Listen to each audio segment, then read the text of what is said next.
करते हैं।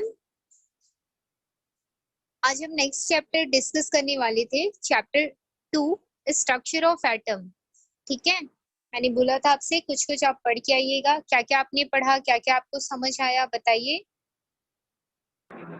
Ma'am atom की डिस्कवरी कैसे हुई थी, कोई आइडिया है?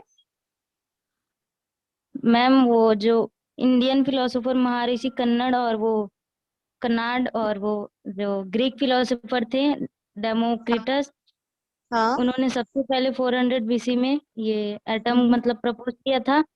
उन्होंने हम्म। बोला था कि मतलब जब आप मैटर को डिवाइड करते जाएंगे एक ऐसा टाइम आएगा कि वो जो पार्टिकल रहेगा वो डिवाइड नहीं हो पाएगा और वो हम्म। बहुत एक्सट्रीमली स्मॉल इंडिविजिबल पार्टिकल से बन के मिला होगा जो एटम हम्म। होता है। हम्म। और एटम को एक ग्रीक वर्ड अटोमियो से लिया गया था हम्म। जिसका मतलब नॉन डिविजिबल और अनकटेबल होता है। हम्म। पर ना इन्होंने लिखा मतलब इन्होंने रिटर्न उसको नहीं लिखा था, इसीलिए उनको मतलब कोई प्रूफ नहीं था करके इनको उसका नहीं दिया कि मतलब उन्होंने डिस्कवर किया है।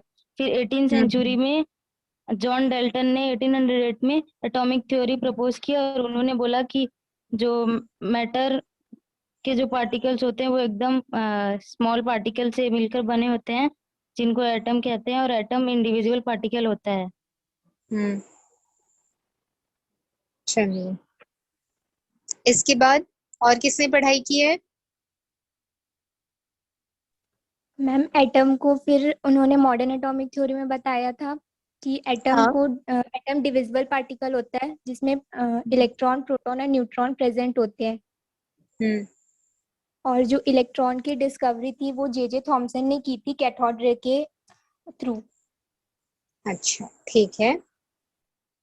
और किसने पढ़ाई की है?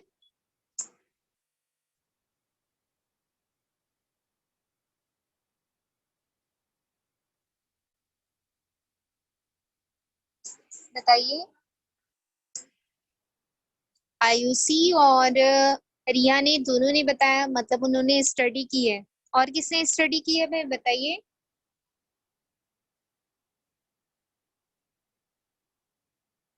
महक, आपने क्या पढ़ा है?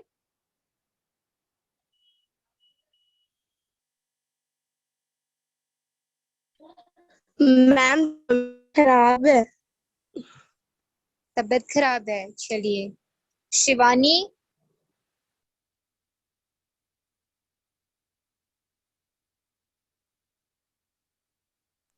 Yes ma'am. हाँ, आपने क्या पढ़ाई की है?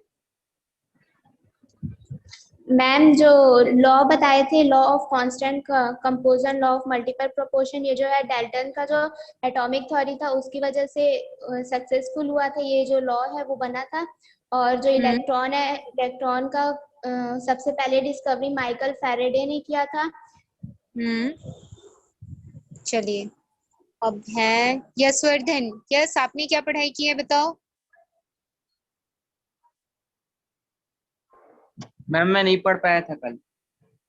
कैसे नहीं पढ़ पाए? फर्स्ट चैप्टर के जो भी क्वेश्चन आंसर लिखाए हैं कॉपी में नोट कर रहे हैं ना आप सभी? Yes ma'am. Yes ma'am. Yes ma'am. चलिए, और कौन है? अंजलि, आपने क्या पढ़ाई की है? मैम इलेक्ट्रॉन का डिस्कवरी जो हुआ था वो कैथोड रे से हुआ था, जिसमें एक साइड होता है कैथोड रे जो नेगेटिव चार्ज होता है, एक तरफ होता है पॉजिटिव चार्ज। और इसमें लो प्रेशर में हाई वोल्टेज इलेक्ट्रिसिटी पास की जाती है, जिसमें से जो कैथोड रे है वो निकलती है और वो ना नेगेटिव होती है, इसलिए इसका नाम रख दिया गया है इलेक्ट्रॉन जो नेगेटिव चार्ज होता है। अच्छा। कौन से साइंटिस्ट ने इसके बारे में बताया? J Thomson. ये जो एक्सपेरिमेंट था उसके बारे में? नो मैम, ये माइकल फेराडे ने बताया। चलिए, हाँ। बहुत अच्छा, आप सबने पढ़ाई की है, बहुत ये अच्छा लगा पढ़ के आए हैं। मैम से क्रूक्स ने एक्सपेरिमेंट किया था, लेकिन इसे माइकल ये नो मैम सॉरी। चलिए, स्टार्ट करते हैं क्लास।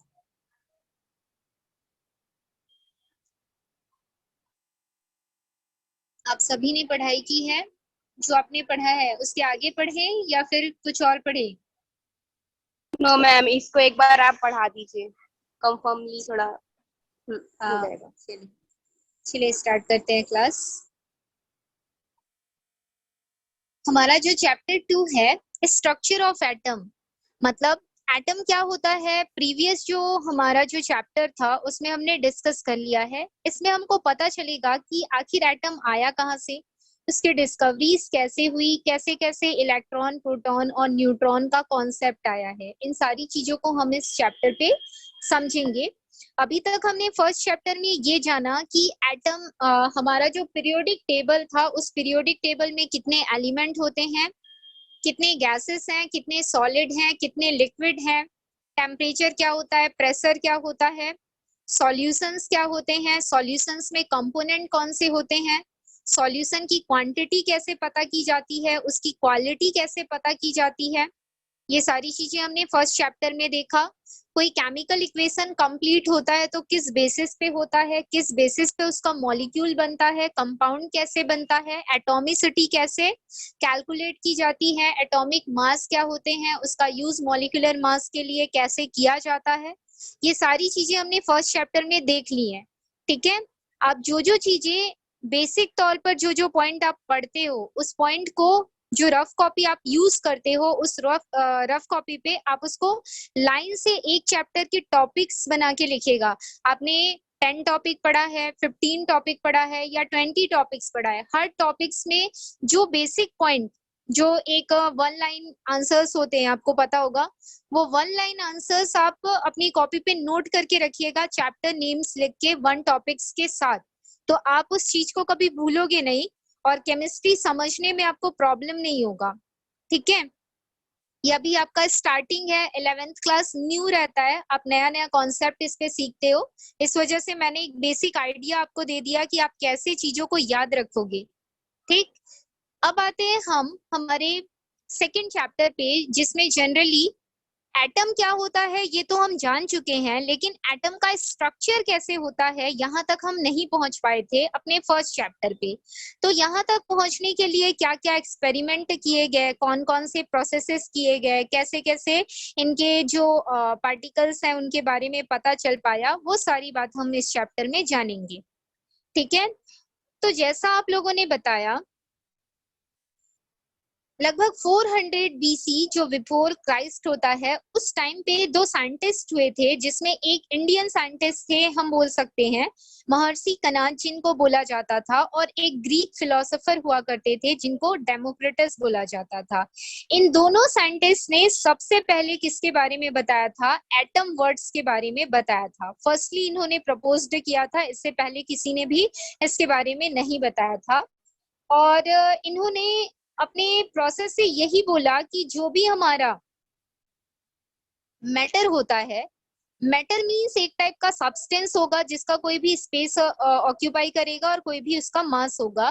तो अगर आप उसको क्या करते जाते हो, डिवाइड करते जाते हो, कंटिन्यूसली उसको डिवाइड करते जाते हो, तो डिवाइड करने के बाद जब वो डिवाइड होना बंद हो जाए, उस कंडीशन पर जो पार्टिकल हमको मिलता है, उस पार्टिकल को हम किस फॉर्म पे डिनोट करेंगे, उन्होंने कहा एटम के फॉर्म पे उसको रिप्रेजेंट करेंगे, इन्होंने ये कहा। और डेमोक्रिटस ने उसी टर्म को बोल दिया कि इनडिविजिबल पार्टिकल एज एटम, जो इनडिविजिबल स्मॉल पार्टिकल्स होंगे वो हमारे लिए एटम होंगे, ऐसा कॉन्सेप्ट इन्होंने दे दिया, जो हमारे ग्रीक फिलोसोफर और महर्षि कनाद थे उन्होंने। इसके बाद ये जो एटम वर्ड यूज किया गया था, इसको दोनों साइंटिस्ट ने दिया, तो इंडिया से ये वर्ड नहीं आया, इस वजह से बोला गया कि ये ग्रीक वर्ड है, एटोमियो, मतलब ग्रीक फिलोसोफर थे, उन्होंने सोचा होगा कोई ना कोई टर्म इसके लिए यूज करना चाहिए, तो वो टर्म ग्रीक टर्म लिया गया था और वो हमारा था एटोमियो, और जिसका इन इंडियन मीनिंग या हिंदी मीनिंग बोला जाए क्या होता है, अनकटेबल, जिसको कट नहीं किया जा सकता, और नॉन डिविजिबल, मतलब जिसको डिवाइड नहीं किया जा सकता, ऐसा उसका मीनिंग निकल के आया। और ग्रीक में उसको बोला जाता था एटोमियो, और इन इंडिया उसको अनकटेबल या नॉन डिविजिबल बोला जाता था। ठीक है, लगभग इन फिलोसोफर्स ने ये सारे थॉट्स तो दे दिए एटम्स को लेकर, लेकिन 18th सेंचुरी तक इन सारे कॉन्सेप्ट्स को लेकर कोई स्पेसिफिक वर्क नहीं हुआ, जिसकी वजह से इस डायरेक्शन में किसी ने भी कोई प्रूफ हमको गिव नहीं किया।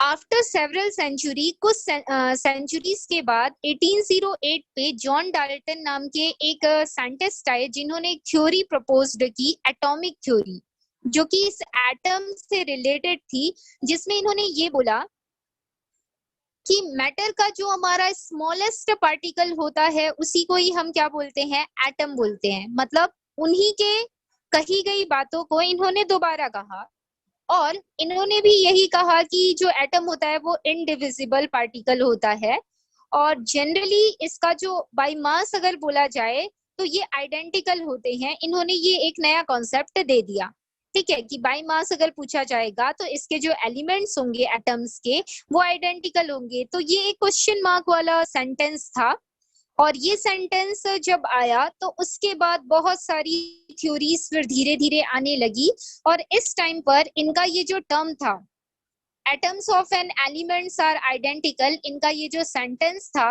इस सेंटेंस के बेसिस पे ये देखा गया कि ये सभी थ्योरीज पे क्या होता था, एप्लीकेबल होता था। सभी थ्योरीज पे एप्लीकेबल कैसे होता था, देखो इस टाइम पर law of conservation of mass लगभग 5 लॉ दिए गए थे, जिसमें से फर्स्ट लॉ हमारा ये था, second law constant proportion, third law multiple proportion तक का था, जिसको इन्होंने काफी इजीली क्या कर दिया, एक्सप्लेन कर दिया। जो साइंटिस्ट थे हमारे उन्होंने इजीली एक्सप्लेन कर दिया। लेकिन एक जो थ्योरी थी उस टाइम पर जो काफी चल रही थी, उसको एक्सप्लेन करने में ये क्या हो गए, अनसक्सेसफुल हो गए। वो थ्योरी थी रबिंग अ ग्लास और इबोनाइट रॉड विथ हेयर और सिल्क। जब हम ग्लास से किसी चीज को रब करते हैं, या फिर जो इबोनाइट रॉड होता है उसको हम क्या करते हैं, रब करते हैं विथ हेयर और सिल्क, हेयर या सिल्क के साथ, तो बोथ बिकम चार्ज्ड, वो दोनों के दोनों चार्ज्ड हो जाते हैं। ये कैसे पता चला होगा, देखो जैसे सपोज आप अपने हैंड्स के दो पाम्स को क्या करते हो, रब करते हो, तो जैसे ही आप उसको रब करोगे तो हैंड पे क्या होता है, आपको हल्का सा हॉटनेस फील होगा, हीटिंग कोई एनर्जी उसमें जनरेट हुई ऐसा लगता है, और उसी एनर्जी को हम बोलते हैं कि चार्ज क्रिएट हो गया है। और इसको आप ऐसे भी समझ सकते हो, जैसे हम बचपन में खेला करते थे, अगर किसी पेन को लेकर आप अपने हेयर पे उसको क्या करोगे, रब करोगे, और किसी पेपर के पास उसको लेके जाओगे, तो होता क्या था, वो जो पेंसिल या पेन होता था उस पेपर को क्या करता था, अट्रैक्ट करता था। और on the basis of magnetic theory हमको ये बात पता है कि जैसे 2 अपोजिट पोल्स या चार्जेस होते हैं मैग्नेट में, वैसे ही अगर 2 अपोजिट चार्जेस एक दूसरे के कांटेक्ट में आते हैं तो उनमें क्या होता है, अट्रैक्शन होता है। ये बात हम on the basis of electromagnetic theory हम जानते हैं, ठीक है। तो देखो जब नॉर्मल पेन और नॉर्मल कागज को एक दूसरे के पास लाया जाता है तो इस टाइप का कोई अट्रैक्शन तो हमको दिखाई नहीं देता, दोनों एकदम नॉर्मल तरीके से रहते हैं, ठीक है। तो इसका मतलब है कि उस टाइम पर वो रेस्ट कंडीशन पे रहता है, और जो भी उस पे चार्ज्ड है उस चार्ज्ड की कोई एबिलिटी ही नहीं है, हम ये मान के चलते हैं, ठीक। मतलब उसमें चार्ज्ड है ही नहीं, ये मान के हम चल रहे थे। लेकिन जैसे ही एक पेन या पेंसिल को हेयर से रब करके जब उस कागज के पास ले जाया जाता है तो वो उसको अट्रैक्ट करता है, और उस अट्रैक्शन का हम एक रीजन मान सकते हैं कि वो अट्रैक्शन किस वजह से हुआ होगा, क्योंकि हमारा जो पेंसिल था जब हमने उसको हेयर पे रब किया तो वो किसी तरीके के चार्ज्ड के कांटेक्ट में आया होगा। मतलब रबिंग के थ्रू किसी भी ऑब्जेक्ट में क्या क्रिएट होता है, अगर वो ऑब्जेक्ट हीटिंग जनरेट करने की एबिलिटी रखता है तो उसमें चार्ज्ड जनरेट होता है। और इसी वजह से हो सकता है कि जब रेस्ट कंडीशन में कोई चीज रहती है तो उसमें जो भी हमारा साइन होता है वो नेगेटिव का होता होगा, और जब उसी चीज को जब रब करते हैं तो उसमें एक चार्ज जनरेट होता है जो कि एक पॉजिटिव साइन में हम रिप्रेजेंट कर सकते हैं। और इसी वजह से जब 2 अपोजिट चार्जेस एक दूसरे के कांटेक्ट में आते हैं तो उनमें क्या होता होगा, अट्रैक्शन होता होगा, ठीक है। ये बात हमको पता चली कि किसी भी ऑब्जेक्ट में अगर हम उसको रब करते हैं तो चार्ज जनरेट होता है, और ये प्रूव हो गया। कैसे प्रूव हुआ? बिकॉज हमने इसको नॉर्मल पेपर पेन से करके देखा है, क्योंकि दो अपोजिट चार्ज को अगर एक दूसरे के कांटेक्ट में लाएंगे तो क्या होता है, उनमें अट्रैक्शन होता है। ठीक है, अब दोनों को रब किया तो इस बेसिस पे जब मैंने रब किया तो एक रेस्ट कंडीशन में था, मतलब उसमें नेगेटिव चार्जेस थे होंगे, और एक को रब किया तो उसमें पॉजिटिव चार्जेस क्रिएट हो गए होंगे, तो उन दोनों में एक अट्रैक्शन जनरेट हो गया। ठीक है, तो इससे ये कॉन्सेप्ट निकल के आया कि जो मैटर होते हैं, चाहे मेरी पेंसिल हो चाहे मेरी पेपर हो, दोनों ही मैटर से मिलके बने होते हैं। तो इससे ये बात पता चली कि मैटर जो होता है उसमें किसी ना किसी तरीके का इलेक्ट्रिकल प्रॉपर्टी होता है, मतलब उनमें चार्ज्ड प्रॉपर्टी जो होती है वो प्रेजेंट होती है, ये बात पता चली। ठीक है, लेकिन जो डाल्टन्स की थ्योरी थी कि एलिमेंट्स आर आइडेंटिकल, मतलब एक तरीके से ये बोला जाए कि उसमें प्रेजेंट जो एलिमेंट्स है अगर आइडेंटिकल हैं तो रब करने के बाद भी उनमें कोई चेंजेस नहीं आना चाहिए, और उनको आपस में किसी तरीके का चार्ज्ड कंडीशन या अट्रैक्शन का कंडीशन शो नहीं करना चाहिए। ठीक है, तो ये बात ये साबित नहीं कर पाए। ठीक है, इसके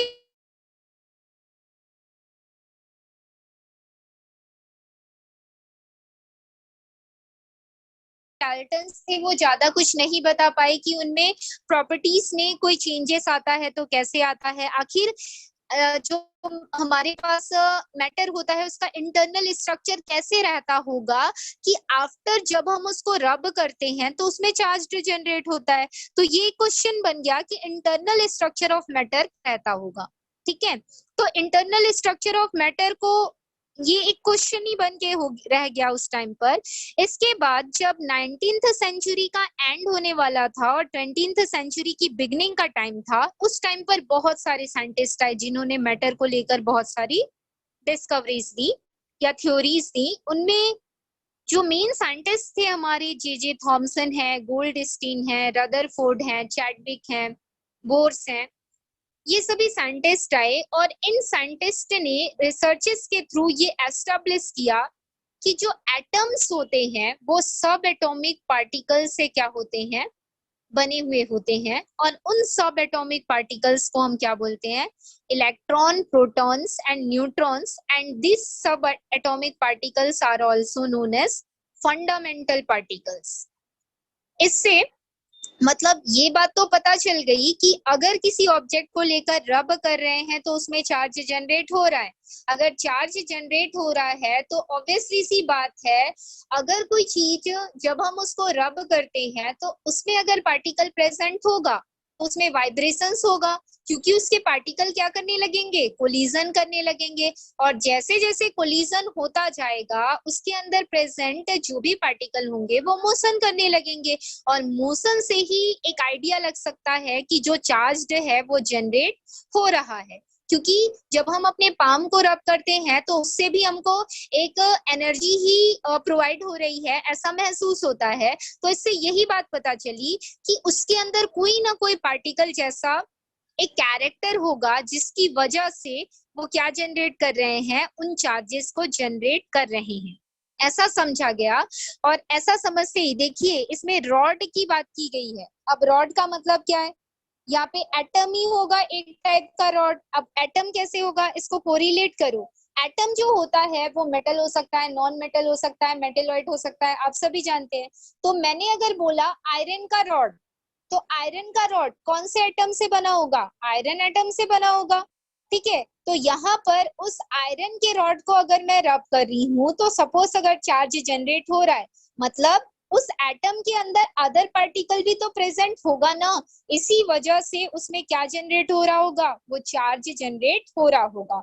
और इसी के बेसिस पे जितने भी साइंटिस्ट हुए उन्होंने ये बोला कि जो एटम्स होता है वो अनकटेबल या इनडिविजिबल नहीं होता, बल्कि उसके अंदर क्या होते हैं, सब एटॉमिक पार्टिकल्स होते हैं। और उन सब एटॉमिक पार्टिकल्स को आफ्टर देयर रिसर्चेस क्या बोला गया, इलेक्ट्रॉन, प्रोटॉन और न्यूट्रॉन, और इन्हीं को हम क्या बोलते हैं, फंडामेंटल पार्टिकल्स बोलते हैं।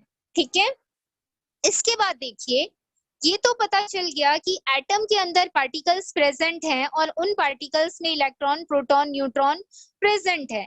लेकिन उनको इलेक्ट्रॉन का नाम कैसे दिया गया, प्रोटॉन का नाम कैसे दिया गया, न्यूट्रॉन का नाम कैसे दिया गया, किसने उस एटम के स्ट्रक्चर को देखा या फिर इमेजिन किया, इन सारी बातों को लेकर आगे बहुत सारे डिस्कवरीज स्टार्ट होती गई और उन्हीं डिस्कवरीज के थ्रू हमारा इलेक्ट्रॉन, प्रोटॉन और न्यूट्रॉन का कॉन्सेप्ट आया।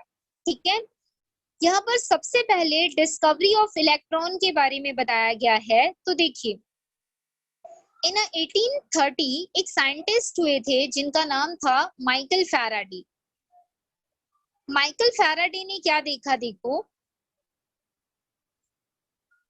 जब किसी इलेक्ट्रोलाइट को लेकर उसमें हम इलेक्ट्रिसिटी पास करते हैं तो उसमें एक केमिकल चेंजेस शो होता है। यहाँ पर एक टर्म आया है इलेक्ट्रोलाइट। क्या होता है इलेक्ट्रोलाइट, बताइए। मैम मेटल की प्लेट्स। हाँ बताइए। मैम मेटल की प्लेट्स। ना ना, मैम जो रॉड रहते हैं कैथोड और एनोड। इलेक्ट्रोलाइट का मतलब है, कैसे बताऊं, हाँ, जैसे आपके पास कोई सॉल्ट है, ठीक है, अगर सॉल्ट का आपने क्या किया, आयोनाइजेशन का प्रोसेस किया, तो आयोनाइजेशन के प्रोसेस के थ्रू वो डिसोसिएट होगा तो क्या बनाएगा, कैटायन बनाएगा या तो एनायन बनाएगा। ठीक है, तो ऐसा कोई भी केमिकल जो आफ्टर आयोनाइजेशन प्रोसेस आपको क्या देता है, आफ्टर आयोनाइजेशन प्रोसेस वो आपको कैटायन या फिर एनायन प्रोवाइड करता है। ठीक है, तो उसको हम क्या बोलते हैं, इलेक्ट्रोलाइट बोलते हैं। ठीक, अब देखो इसमें हो क्या रहा है एक्चुअल में। माइकल फैराडे ने ये किया कि इलेक्ट्रिसिटी जो होती है, जो कि एक तरीके का चार्ज होता है, उस चार्ज को इलेक्ट्रोलाइट सॉल्यूशन पे पास किया।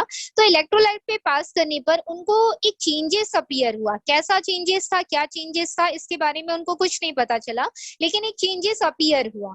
ठीक है, तो जो माइकल फैराडे थे उन्होंने इलेक्ट्रिसिटी और जो हमारा इलेक्ट्रोलाइट था, इलेक्ट्रोलाइट एक तरीके का मैटर ही होगा बिकॉज वो एटम से मिलके ही बना हुआ होगा ना। जैसे सपोज आप सॉल्ट लेते हो एज अ इलेक्ट्रोलाइट, तो सॉल्ट हमारा NaCl है जो कि 2 टाइप ऑफ एटम से मिलके बना होगा, हमारा सोडियम और जो क्लोराइड होगा उससे मिलके बना होगा, तो वो एक तरीके का मैटर है। तो फैराडे ने जो इलेक्ट्रिसिटी और मैटर होता है दोनों में रिएक्शन कराने के बाद एक केमिकल चेंजेस उनको मिला, तो उन्होंने ये बोला कि मैटर और इलेक्ट्रिसिटी के बीच में कोई ना कोई रिलेशन जरूर होता है, इस वजह से मुझे केमिकल चेंज क्या हुआ, अपीयर हुआ। क्या चेंज अपीयर हुआ ये उन्होंने नहीं बताया, लेकिन कुछ चेंज अपीयर हुआ और उसी चेंज के बेसिस पे इन्होंने ये बोला कि इलेक्ट्रिसिटी और जो मैटर होते हैं उनके बीच में एक रिलेशन होता है, और उस रिलेशन के बेस पे उन्होंने एक लॉ गिव किया जिसको हम लॉ ऑफ इलेक्ट्रिसिटी बोलते हैं। ठीक है, अब ये लॉ क्या था, इन्होंने क्या एक्सपेरिमेंट किया उसके बारे में देखते हैं। इस एक्सपेरिमेंट के बाद ही ये पता चला था कि जो पार्टिकल नेचर इलेक्ट्रिसिटी जो होती है उनमें भी कौन सा नेचर होता है, पार्टिकल नेचर होता है। ठीक है,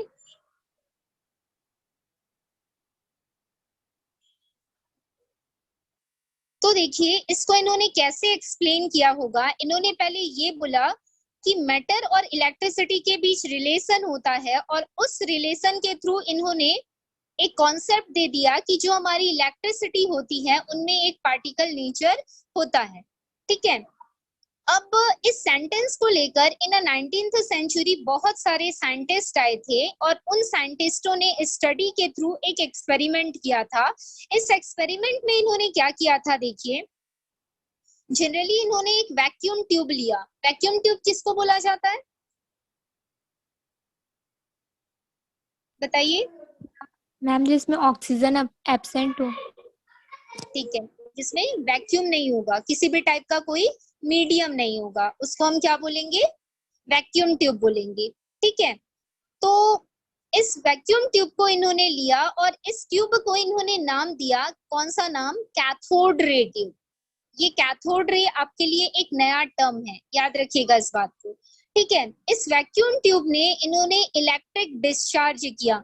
मतलब इलेक्ट्रिक डिस्चार्ज वो तब करेंगे जब वो उस ट्यूब को किसके थ्रू कनेक्ट करें, किसी इलेक्ट्रिकल सोर्सेस के थ्रू वो उसको कनेक्ट करे। और इलेक्ट्रिकल सोर्सेस हमारे पास क्या हो सकता है, कोई सेल हो सकता है या फिर कोई बैटरी हो सकती है, वो हमारे लिए क्या हो जाएगा, एक इलेक्ट्रिक सोर्स हो जाएगा। और उस इलेक्ट्रिक सोर्स के थ्रू हम इलेक्ट्रिसिटी कहाँ पे पास करेंगे, वैक्यूम ट्यूब पे पास करेंगे, ठीक।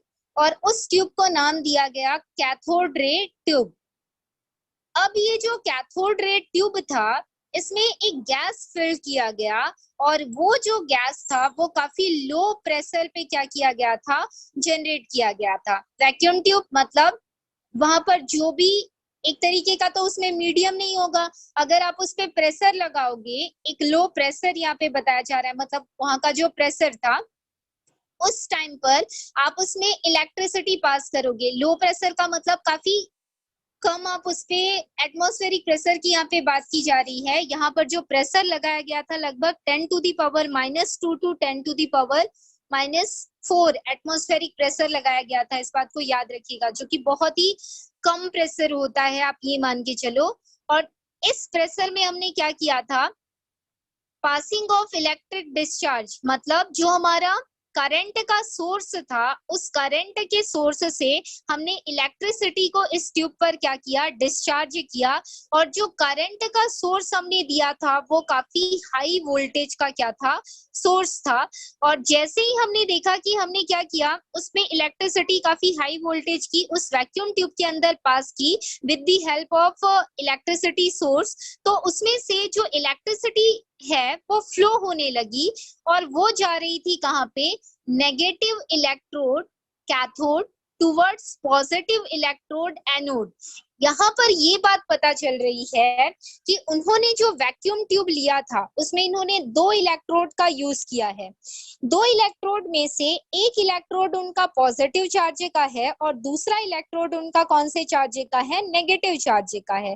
तो यहाँ पर उन्होंने जो पॉजिटिव चार्ज इलेक्ट्रोड को लिया, उनको इन्होंने कौन सा नाम दे दिया है, एनोड का नाम दे दिया है। और जो नेगेटिव चार्ज इलेक्ट्रोड इन्होंने लिया है उसको इन्होंने किसका नाम दे दिया, कैथोड का नाम दे दिया। और इन्हीं दोनों इलेक्ट्रोड्स को with the help of electrical wire क्या किया होगा, एक इलेक्ट्रिसिटी के सोर्स से कनेक्टेड किया गया होगा, ठीक है। और ये दोनों इलेक्ट्रोड हैं किसके अंदर पूछा जाएगा, तो ये दोनों इलेक्ट्रोड प्रेजेंट हैं उस वैक्यूम ट्यूब के अंदर। और जैसे ही हम उस वैक्यूम ट्यूब पर with the help of compressor pressure apply करते हैं और इलेक्ट्रिसिटी पास करते हैं, तो उसमें से एक फ्लोरोसेंट मतलब एक रे पास होने लगती है। और उस रे को देखकर ये पता चलता है कि उसमें से इलेक्ट्रिसिटी क्या हो रही है, कंडक्ट हो रही है, ठीक है। मतलब इलेक्ट्रिसिटी मूव कर रही है, लेकिन कौन से डायरेक्शन से कौन से डायरेक्शन,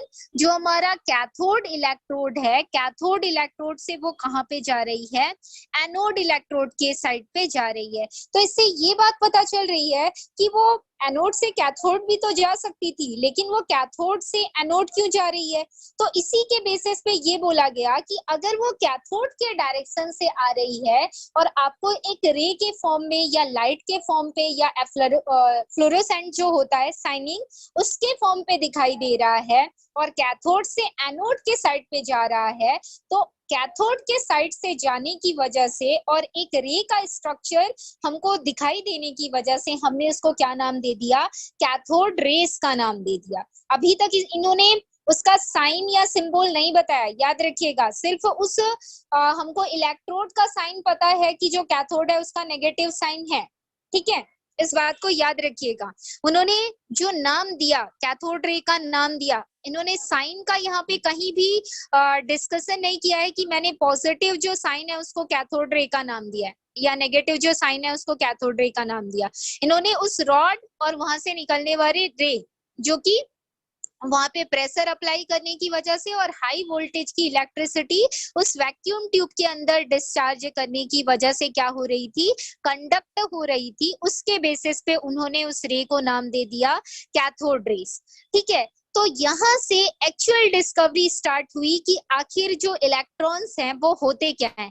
एक तो बात पता चल गई कि अगर इलेक्ट्रिसिटी कंडक्ट हो रही है तो किसी कंडक्टर के थ्रू ही इलेक्ट्रिसिटी को क्या किया जा सकता है, कंडक्ट किया जा सकता है। मतलब वैक्यूम ट्यूब के अंदर कुछ ना कुछ ऐसी चीजें थी होंगी जिसकी वजह से वो जो इलेक्ट्रिसिटी थी वो एक टर्मिनल से दूसरे टर्मिनल में ट्रांसफर हो रही थी, और वो ट्रांसफॉर्मेशन हमको वन इलेक्ट्रोड से अदर इलेक्ट्रोड मिल रहा था। ठीक है, मतलब कैथोड से एनोड मिल रहा था। ऐसा भी हो सकता था कि वो एनोड से कैथोड जा सकती थी, लेकिन ऐसा कुछ नहीं हुआ, जिसके बेस पे उन्होंने उस रे को नाम दे दिया कैथोड रे। और यहाँ से जर्नी स्टार्ट होती है किसकी, डिस्कवरी ऑफ इलेक्ट्रॉन की, कि जो पार्टिकल नेचर होता है कुछ ना कुछ वहां पे प्रेजेंट था जिसकी वजह से वहां पे इलेक्ट्रिसिटी जनरेट हो रही थी होगी। इसके बाद बहुत सारे साइंटिस्ट आए जिन्होंने कैथोड रेस की डिस्कवरी करना अब क्या किया, स्टार्ट किया, क्योंकि उन्होंने नाम तो दे दिया कि कैथोड रेस है, लेकिन कैथोड रेस है क्या उसके बारे में वो नहीं बता पाए। तो यहाँ पे बहुत सारे साइंटिस्ट आए, जिनमें से एक साइंटिस्ट हुए सर जूलियस प्लकर, जिसके बारे में आप लोगों ने हमें बताया। और एक साइंटिस्ट थे विलियम क्रुक्स, जे पेरियन, जे थॉमसन। इन सभी की स्टडी के कंट्रीब्यूशन के थ्रू कैथोड रेस के बारे में पता चला था, और हम कैथोड रे से इलेक्ट्रॉन की डिस्कवरी तक पहुंच पाए थे। ठीक है, तो इसके आगे का जो कॉन्सेप्ट है जो कि जे थॉमसन ने बताया है, उसके बारे में हम कल डिस्कस करेंगे। आज की क्लास हम यहीं पे खत्म करते हैं। ठीक है, चलिए।